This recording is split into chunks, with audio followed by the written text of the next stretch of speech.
Welcome back to the PTQ podcast. Took a look at my desk today, saw my microphone sitting over in the corner all by itself, super lonely, and it's covered in dust. And I reminded myself of that goal I had at the beginning of the year and how we're just simply not following through with it right now. So here I am, I'm back. Here's the episode that was supposed to come out like a month and a half ago.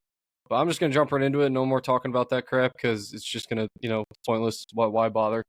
But yeah, today's topic is awareness. This is season 1, episode 4, and we're getting back on track.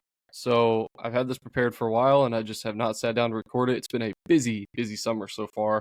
We're in the heat of our clinical rotations, working full time. That's a new thing for me. I'm sure a lot of you are probably like, this kid's never experienced real life before. You're right. This is my first time working like a 9 to 5, and it was pretty tiring the first couple weeks, but I'm getting used to it. Just trying to layer everything back together, keep my gym life straight.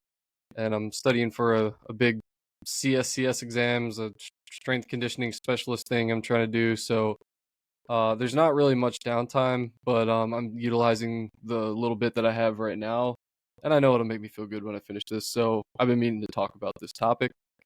Awareness is important to everybody. Why? Why is it important to you? Well, if you don't know where you are, how are you going to set sail for where you're going? You need a destination, but you also need a beginning. You need an anchor point. Like where are you pivoting from? If you don't know where you are, how can you possibly know where you're going? That's the point that I'm trying to make here. That's going to be the point of this whole episode.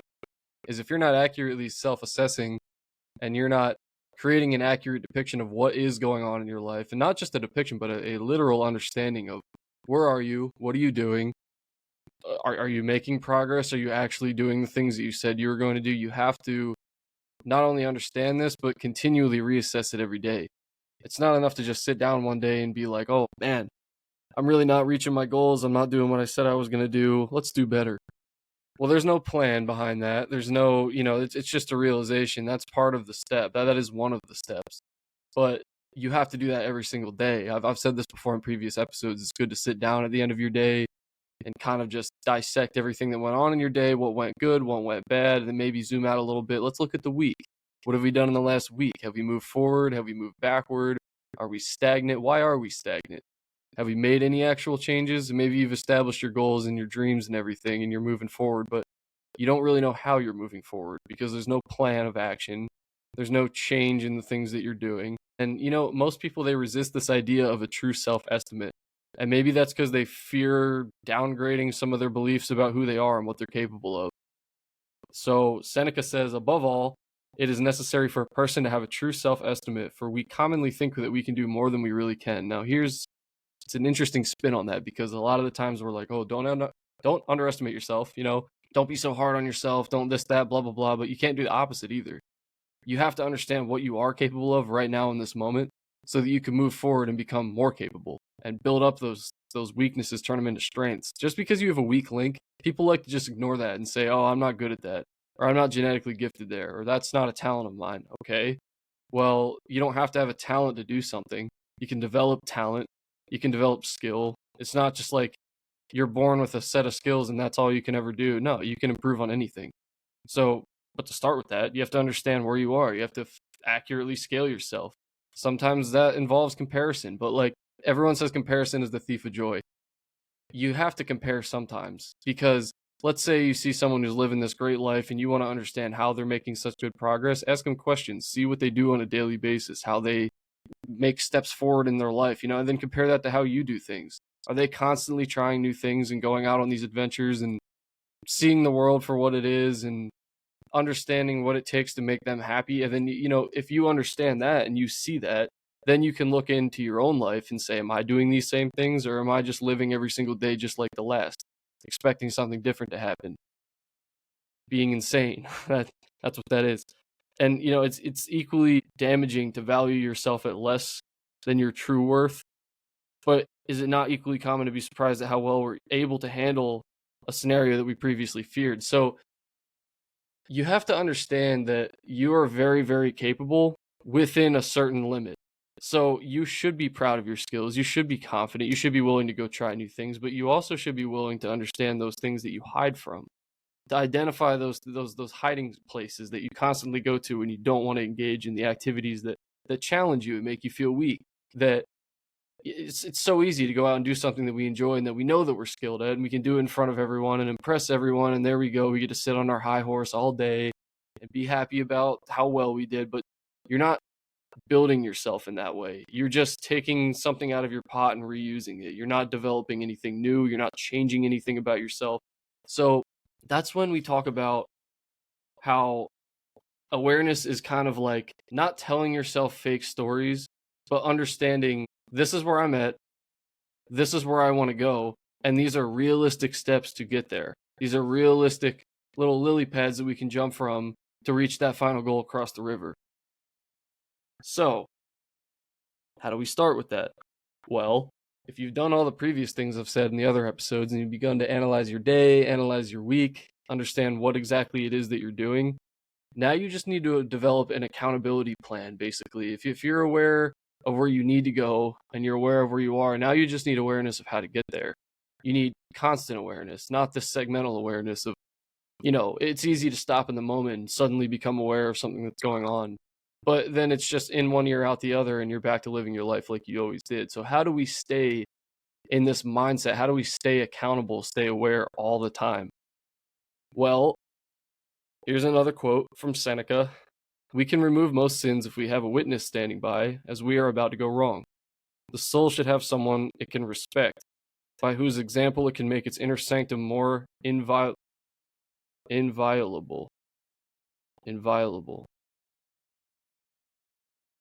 I'm sorry, I've never heard that word before. Happy is the person who can improve others, not only when present, but even when in their thoughts. Cato the Younger, a Roman politician. This man was known for self-discipline and his heroic defense of the Republic against Julius Caesar. He appears a lot in the Stoic literature, and he never actually wrote anything down. He didn't teach anything. He didn't give any interviews. He just lived as an example of what it means to be accountable, keep yourself accountable. And Seneca says that we should each have our own Cato, a great noble person that we can allow in our minds and use to guide our actions even when they're not present. So they like to refer to it as the indifferent spectator. Everyone needs their indifferent spectator, because even if we have role models in our life, even if we have people who we look up to, who we model our own actions after, who we always look for that satisfaction of pleasing and making proud, they're not always going to be around. And they're certainly not going to be watching over us all the time. Like some helicopter parent, they're just not going to be there. Even if it is your parent that's your role model, eventually you grow up and you move out, hopefully, and you'll be on your own, and you're doing your own thing now. And sure, you talk to them every now and then, you visit them, but they're not going to be with you all the time. And as you grow older and life goes on, you spend more and more time with yourself. And that's why a lot of these key concepts in the podcast are about becoming comfortable with yourself and friends with yourself and understanding yourself, because you are your own best friend. You always will be. And you can either be your biggest support system or your worst enemy. So we like to go with the positive side of that. And you need another friend inside your head that's not just you. It needs to be this indifferent spectator that they refer to. It doesn't have to be an actual person. It can be. You can make up a person.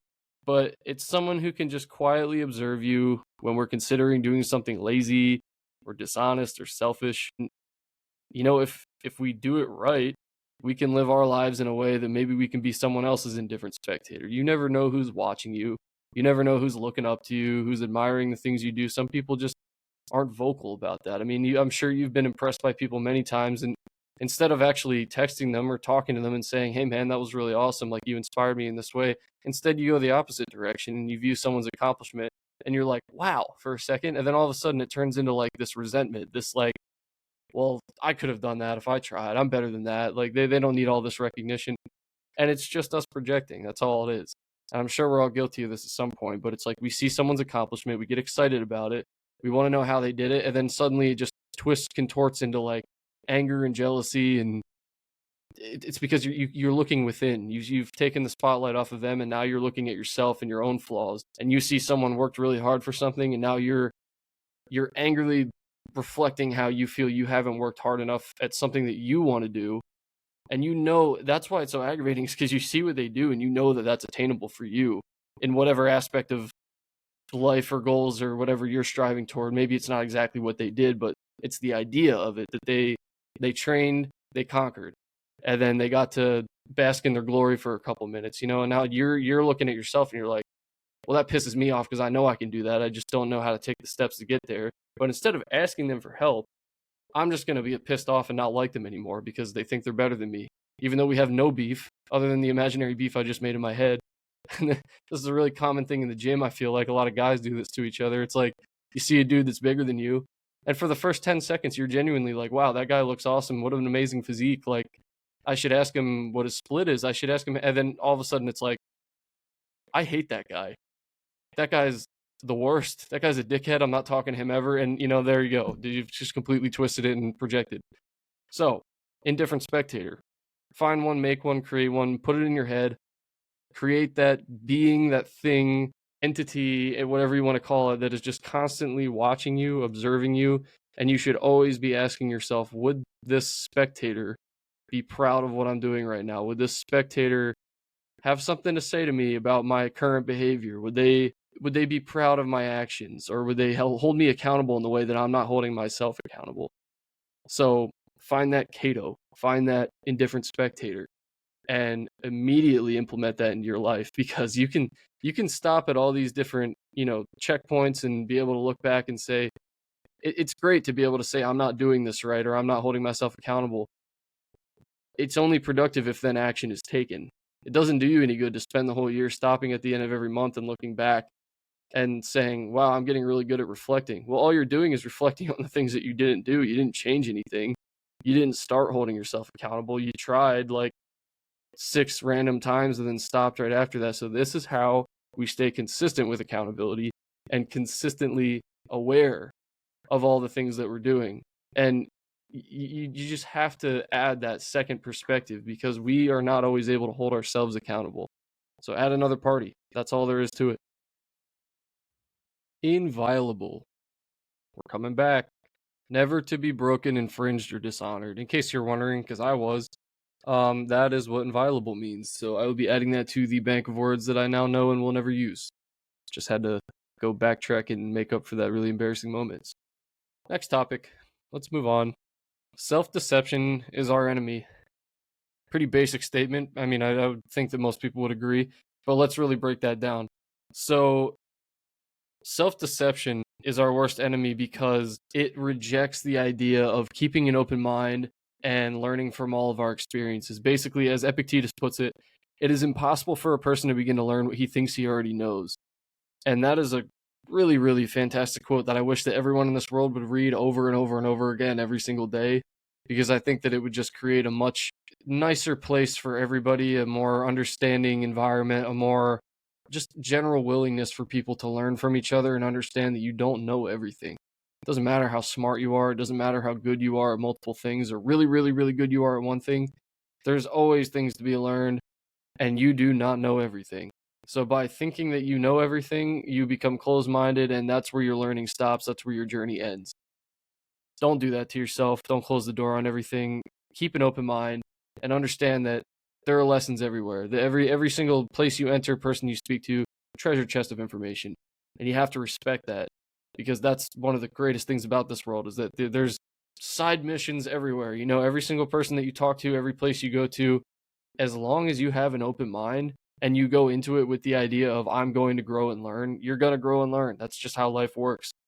So today, this is a quote, we will be unable to improve, unable to learn, unable to earn the respect of others if we think we're already perfect, a genius admired far and wide. And in this sense, ego and self-deception are the enemies of the things that we wish to have, because we just convince ourselves into believing that we already possess them. Like, how are you going to grow and learn things if you already think that you're at the top of the totem pole? You know what I'm saying? Like, whether it's the pickleball or the gym or academic achievement or something with your car or your house or anything, if you become this arrogant person who rejects self-awareness and embraces this ego and this self-deception, you're stuck. That's how you become stagnant. We talked about earlier, like, what happens if you're stagnant in life. Well, it's important to understand that you are stagnant, but it's also important to understand how you became stagnant. And this is how a lot of people's engines die, is they get into this game of self-improvement, self-awareness, self-understanding, whatever you want to call it, philosophy, self-help. They throw around a lot of different names for this idea of simply trying to improve your life. And it seems like once people get, you know, a little deep into it, feel like they got everything figured out, they've read a couple of the most popular Stoic books or read a couple quotes and decided that they're a philosopher. Well, okay, well now I know everything and I have the key to the world and I'm not going to listen to anyone from now on. So that is the end. That's it.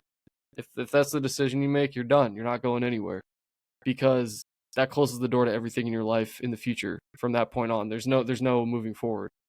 So we have to meet this ego with the hostility and contempt that it insidiously deploys against us. To keep it away, if only for 24 hours at a time. This is from the Daily Stoic. I really like this one because you're not always going to be able to stay in this mindset of like, sure, you listen to a podcast or, you know, you read some inspiring book or an online journal or something, and all of a sudden you're super, super self-aware because it's been brought to your attention and it's at the very top of your mind and nothing else is going on. So yeah, for the next 24 hours, you're keeping it away. You've dulled your ego. You've gotten all like, oh, you know what? I've been kind of an asshole and I'm going to start opening up my eyes and ears to everything around me. But you always tend to sink back into your habits. That's how humans work. You need constant reminders, but you're not going to get constant reminders. So you have to constantly remind yourself. You have to find ways to keep yourself accountable and aware. Excuse me. For me, that's reading. Pretty much every single book in my library has something along the lines of these lessons where, you know, laugh, scoff at it all you want, but it is important reminder to have on a daily basis. Like, you can't just read some of this stuff one time and expect your life to change or expect you to always operate in that way. This podcast is a perfect example of me being completely aware of what my problems are, but not acting on them because I don't have anyone holding me accountable. And actually, it's you guys that have been sort of holding me accountable here and there, where I get texts, you know, from people say, "Hey, where's the next podcast episode? What is it?" And it reminds me, like, oh, okay, like people are actually listening. Not only are people listening, but people are like, I guess, worried about me or like wanting to know, oh, how come an episode hasn't come out? Are you okay? Like, and that makes me not only aware of the fact that I'm just being a lazy piece of shit and putting off recording, but it also makes me aware of the fact that I'm not doing anything about it. My microphone has been collecting dust, on my desk for weeks. I think like almost a month and a half, 2 months now.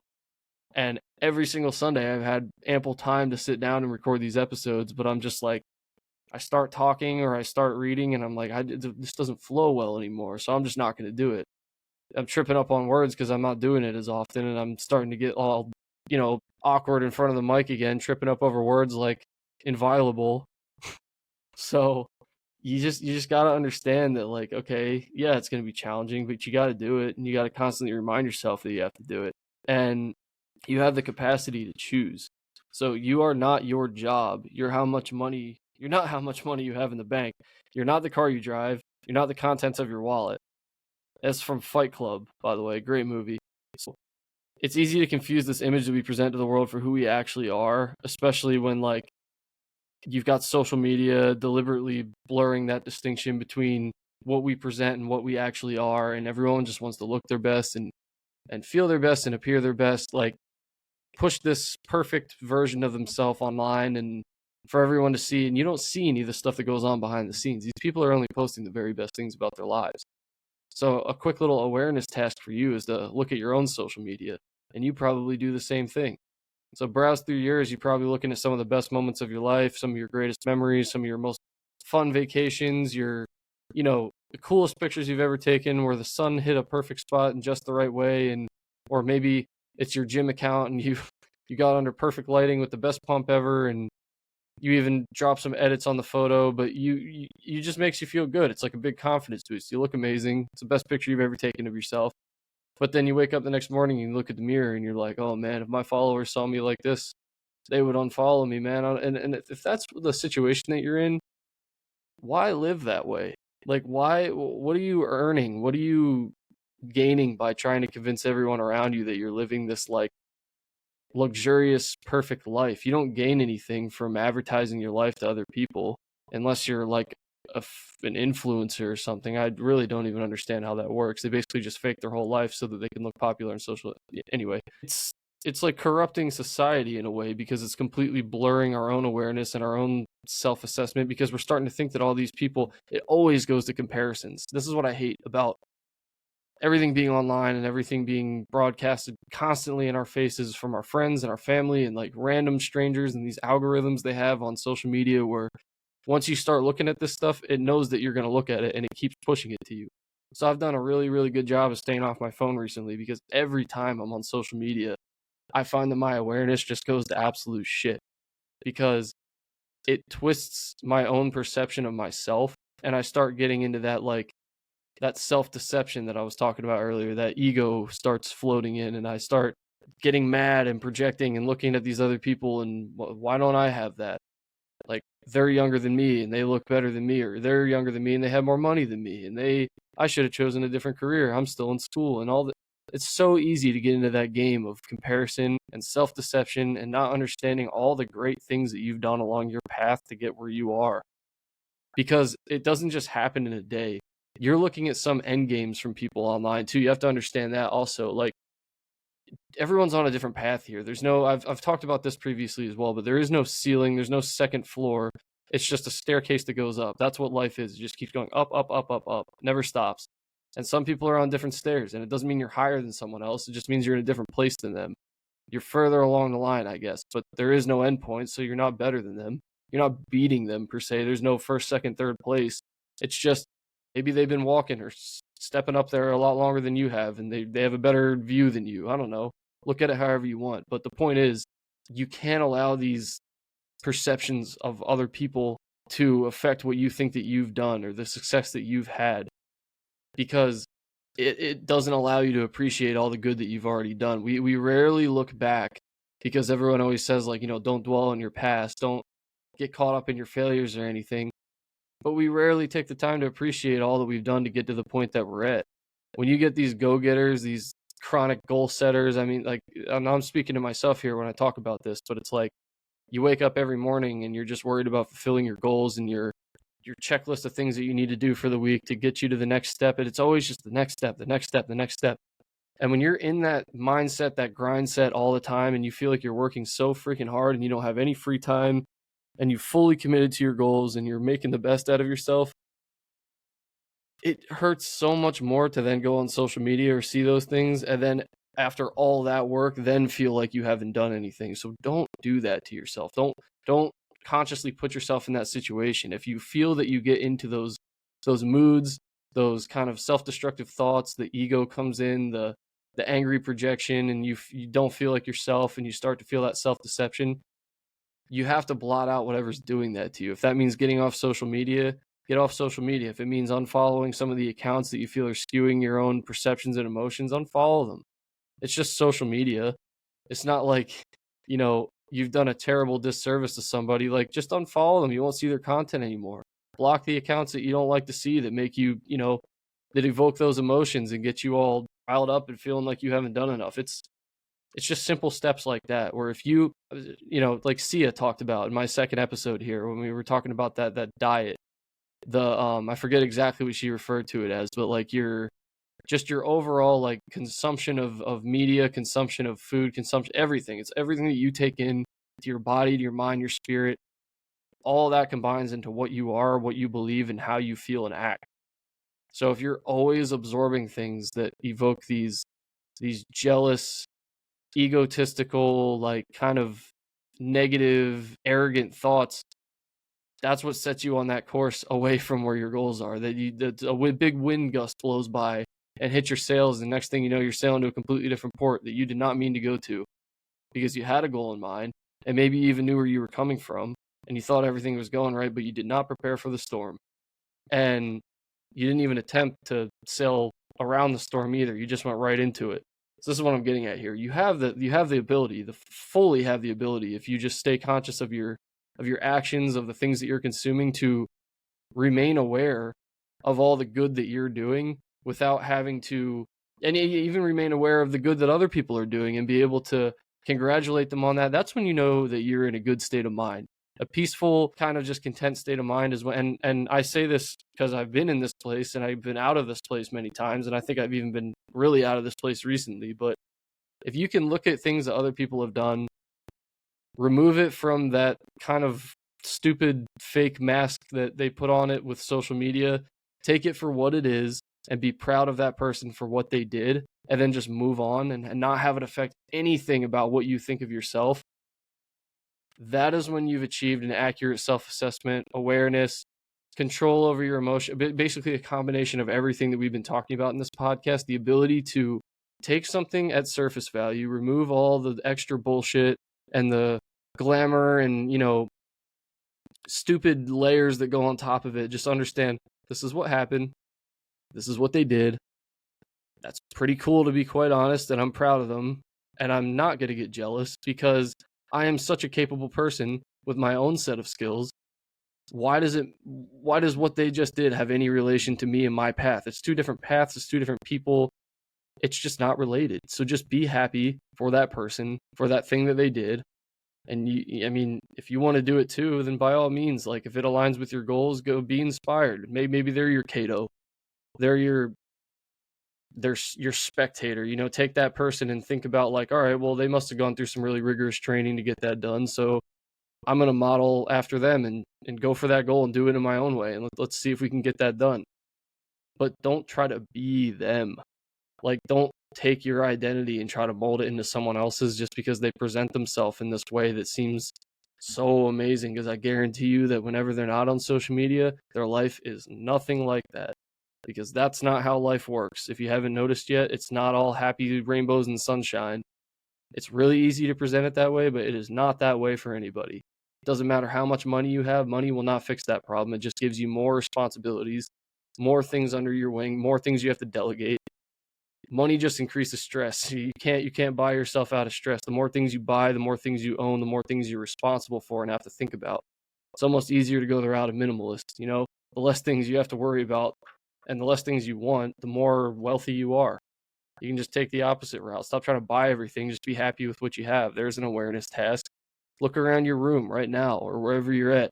Maybe you're at the gym. Look around and understand that you have the money to pay for that membership, given that you are not in there without paying, like some people that I know at Crunch. Look around your room or, your car, and even just your car itself. You're sitting in a car. Maybe you're in a car right now. You're driving. You're going to work. You're going to school. You own a car. That's something to be happy about. You can transport yourself wherever you want. You have the financial stability and the transportation device to go anywhere you want that's not water. But you can still drive yourself to a port and then get in the water on a boat. So what I'm trying to make a point of here is like, we get so caught up in day to day and worrying about these like material things that we don't ever just take a second to look around at what we already have and be aware of the blessings that we have and the abilities that we have to do the things that we want to do. Like, you don't realize how much freedom you have with the things that you already own. And there's probably a ton of stuff that you own that you don't even need. So much of it. I guarantee you probably 90% of the stuff that you own, you have either no use for right now or you haven't touched in like 5 years. Go sell it off. Go give it to someone who could actually use it or something. Go make use of it, or if you can't make use of it, make money out of it, and then use that money to get the things that you want. You don't always need to be like grabbing for the next big thing and then forgetting about everything that you already have. Because really all that you need in life is like a couple good books, some way to get yourself around, and food and shelter. And I would say that the majority of you probably have all that. And the reason I add books is because that's just my, choice of self-awareness items, like how to keep your mind under control, how to constantly give yourself these reminders and stay aware. It's basic things. So don't get it confused. Don't think that you need all these glamorous items and try to live a life like all these online influencers and everything. It's just not what it's all about. It's moving away from the basics. It's like when pro athletes start to get so in depth in these like finite skills that they almost forget the basics, and you have to go back and do the most stupid, simple things that seem like, really, like I'm going to do this and I've been playing for 30 years. Yeah, because that's the foundation of everything. If your foundation crumbles, you can't build anything on it. If you have a shitty foundation, it doesn't matter how amazing the construction is, it will not stand. And we learned that in PT as well. Like I've been in the clinic this past month, and my clinical instructor is always saying, the reason why, regardless of what patient I have, I always start with the same little routine of like adjustments and spinal, manipulations and some soft tissue work, is because if you don't build a sturdy foundation for this patient, they're not going to be able to rehab the things that need to be fixed. If you just dig right into the let's say like the muscle that's bothering them. Well, if you don't know the source of why that muscle guarded up, you didn't know that it was like their SI or their pelvis being unaligned, and you just left that alone, but try to go and source the muscle, try to go all the way to the end and not touch the beginning. Well, now a week later, they're going to be right back to where they were because the foundation wasn't addressed. So address your foundation. There's a good one. Come all the way back to the basics and address your foundation. Because sometimes we try to like pick away at the leaves on the end of the branch and we don't pay attention to the tree that's about to fall over. You know, go back to your roots and figure out what makes me think these things. What bothers me so much about seeing these things? Why can I not read this and be happy? Or like, why does this aggravate me every time I see this? And usually you know the answer. It's just a matter of we mask things for comfort and we don't like to address the hard topics. So once you start addressing the things that you know are there in your head and you just keep putting off, that's how we start to build that honest assessment. You have to be honest with yourself. If you're not going to be honest with anyone else, at least be honest with yourself. Because the more and more you begin to do that, the more you understand the source of your problems, the source of your emotions, the source of your pain. No one likes pain. No one likes sadness.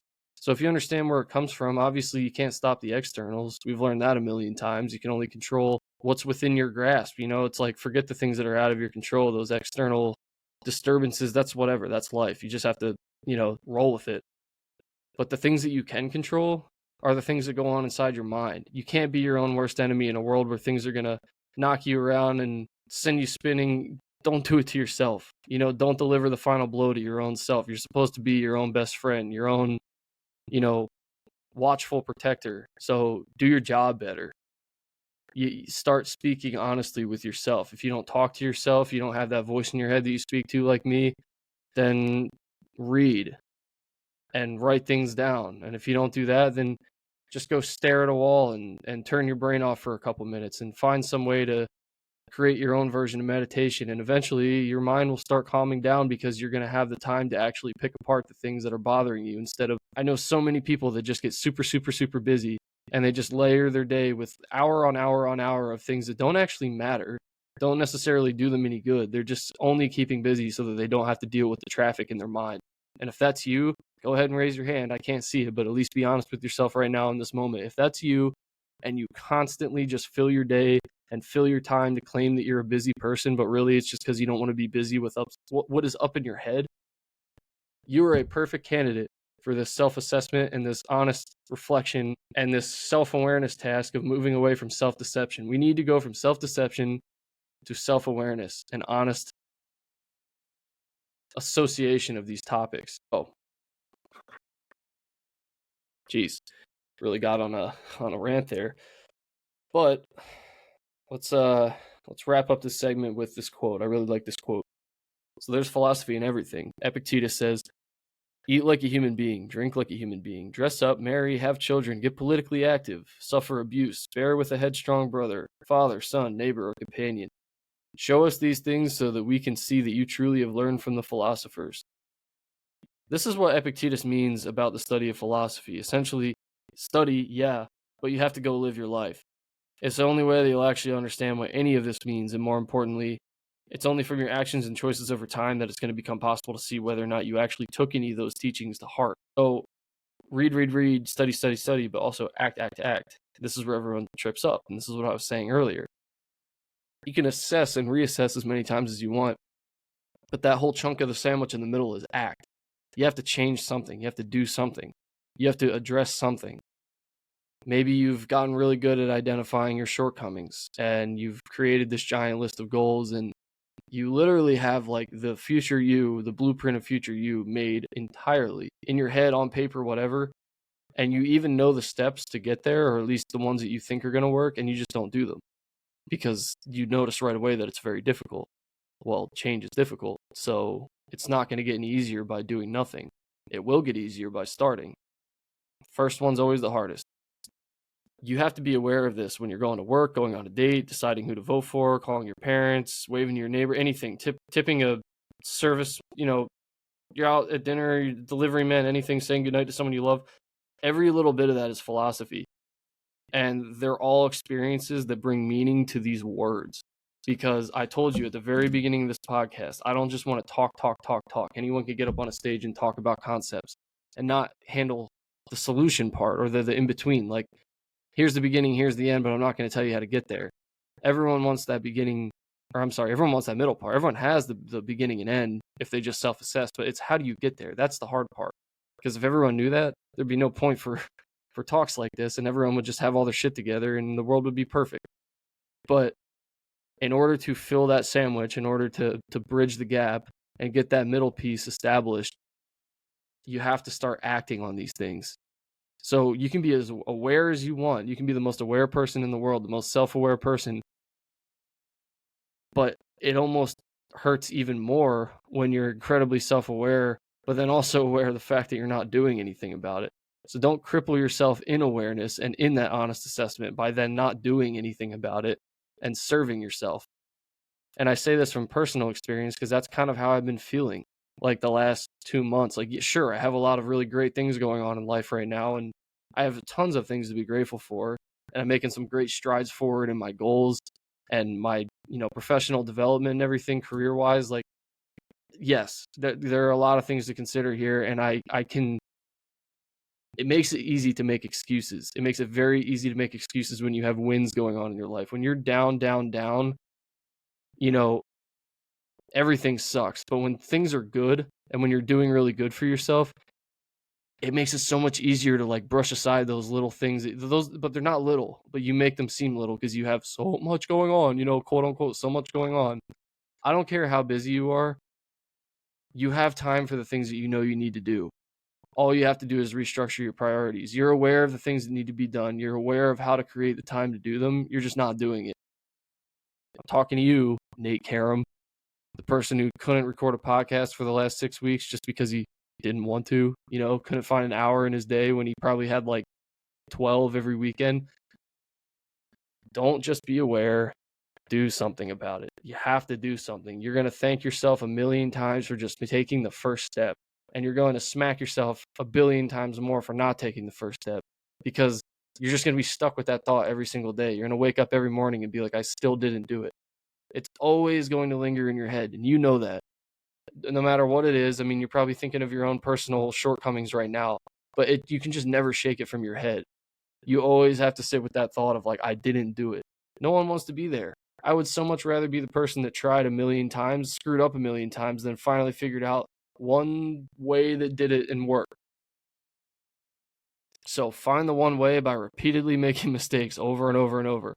I tell my classmates this all the time, but it's like, I am not afraid to be the idiot that raises their hand and says the completely wrong answer, or volunteers to demonstrate when I wasn't even listening just so that I could screw up and learn in that moment. You just put yourself on the spot more. Awareness is not enough. Awareness is the first step.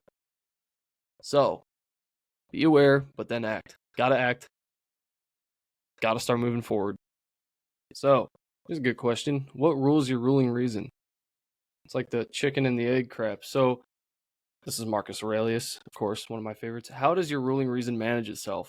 For in that is the key to everything. Whatever else remains, be it in the power of your choice or not, is but a corpse in smoke. Essentially here, who watches the watchman is what Marcus is asking himself. And you might ask yourself the same thing throughout the day. What influences the ruling reasons that guide your life? So we've already established in previous episodes, what are your ruling reasons? What is your guiding principles, your kind of list of items that guide everything in your life? It's like almost a mix of questions and self-assessment and the things that you hold yourself accountable for. What is like your commandments? There has to be something behind that, though. Even like maybe that's behind your actions, but then you got to take it a layer further back and understand what rules your ruling reason. And this, what the Daily Stoic says, is it includes an exploration of subjects like evolutionary biology, psychology, neurology, the subconscious, because deeper forces shape everything, even the most rational minds. I mean, you can be the most patient person in the world, but if science shows that we make poor decisions on an empty stomach or with a headache or some of the many other times that we make bad decisions, what good is all that patience? Like, don't stop at stoicism, but explore the things that make stoicism. Take philosophy a layer deeper and understand how the mind and the body tick. Not only your ruling reason, but whatever rules that too. So I find this kind of really interesting because it's one of the main reasons why I find studying the human body and the brain so fascinating is because the more you understand about the body and the brain and the way that things work, the more that it kind of allows everything else to make a lot more sense. I mean, when you know literally the physiological pathways of how certain emotions are evoked and like pain and touch and temperature and everything, like you don't have to know it like a neuroscientist knows it or anything like some PhD, but it kind of allows you to understand why things arise in your head. It doesn't make you feel so crazy all the time because there's a literal anatomical explanation for why certain things happen in your body and in your mind and with your hormones and your emotions and everything. So understand that you are human.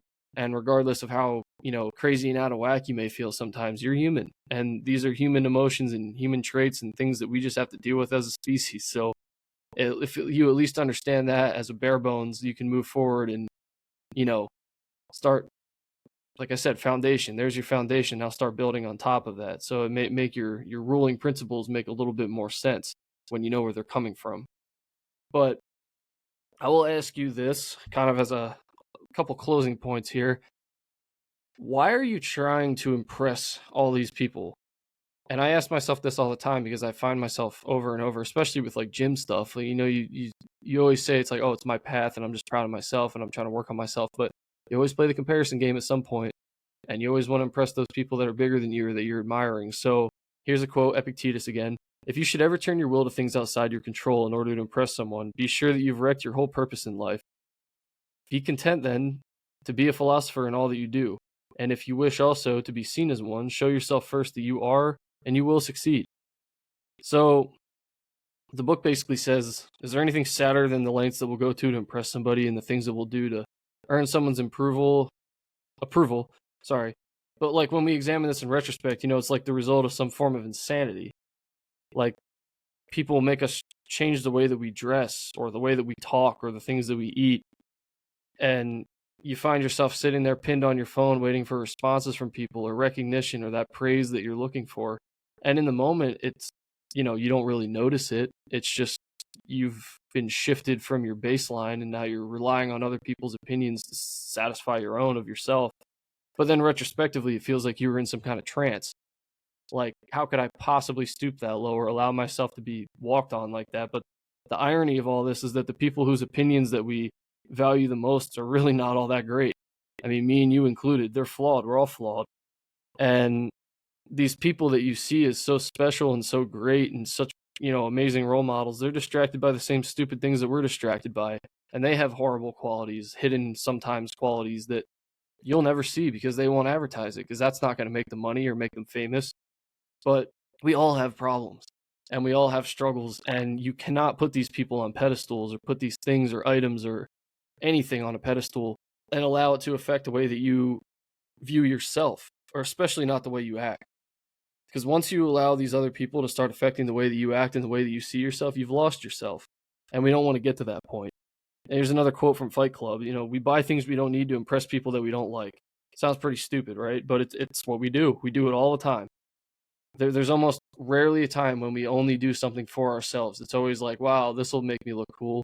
Or I'm getting this because it's new and everyone likes new stuff. And like, let's just get a new iPhone this year because then I get to say I have the iPhone 27 or whatever the hell. I don't even know where we're at right now, but it's just pointless. It's like things that deep down that you actually don't need, but you're doing it because you think it'll get you recognition in some way, or like a head turn or something. Like, oh, that guy's got this. Oh, that guy's got that.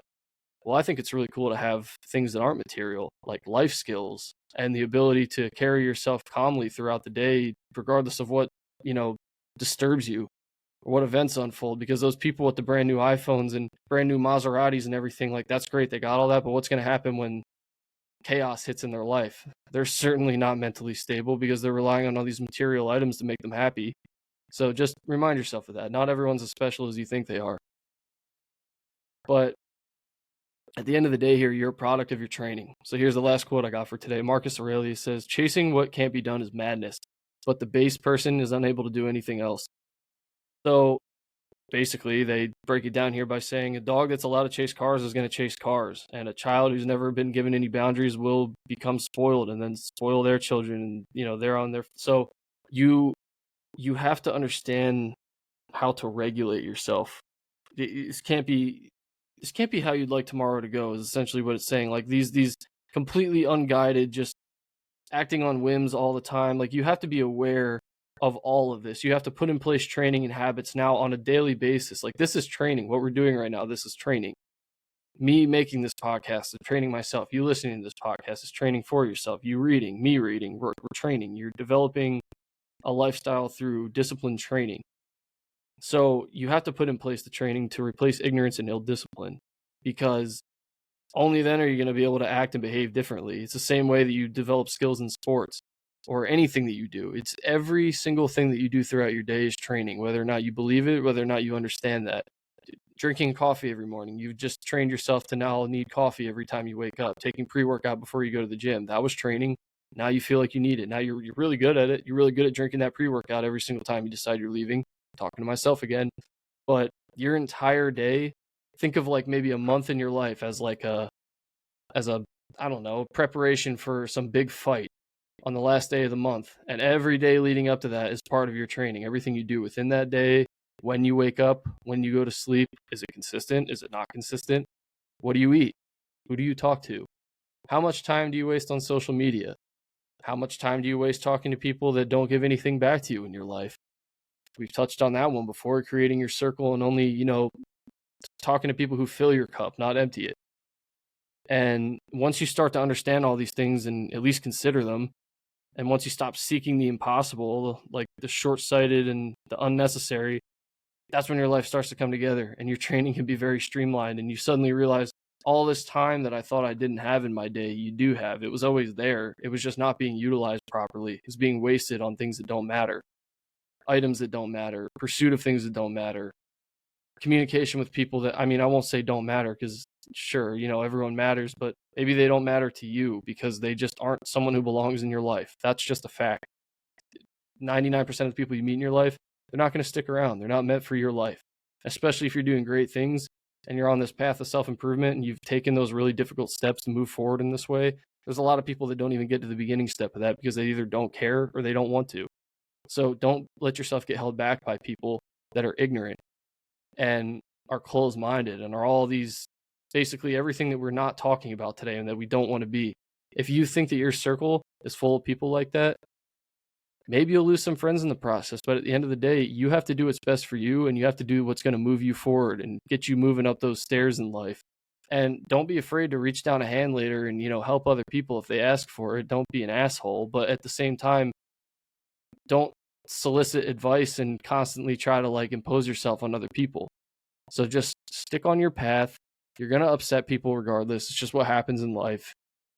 But you cannot get worked up about it and allow other people's emotions and your perception of how people see you to affect your own progress and your own goals and your attainment of those goals. You have to do things for yourself. Don't be selfish, but be self-aware.